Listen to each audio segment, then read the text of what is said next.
Hello everyone, কেমন আছো তোমরা সবাই? আশা করছি সবাই খুব ভালো আছো, আমরাও ভালো আছি। এই দেখো, আমরা আজকে নেমন্তন্ন বাড়ি যাব, একজনের গৃহপ্রবেশ, সেইখানে রেডি হয়ে নিলাম। কেমন লাগছে বলো তো? তারপরে এই দেখো, নেমন্তন্ন বাড়ি চলে এসেছি।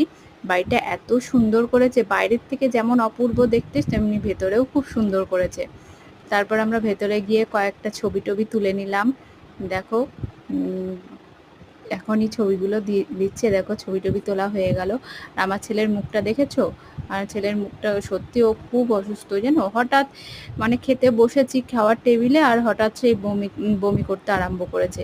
তারপর আমাদের দোকানের পাশেই যেহেতু নেমন্তন্ন, তারপরে আমিও উঠে যাচ্ছিলাম, কিন্তু হচ্ছে ওর বাবা বললো না, তোমাকে উঠতে হবে না, দিয়ে ছেলেকে গিয়ে ওর দাদুর কাছে দিয়ে আসলো।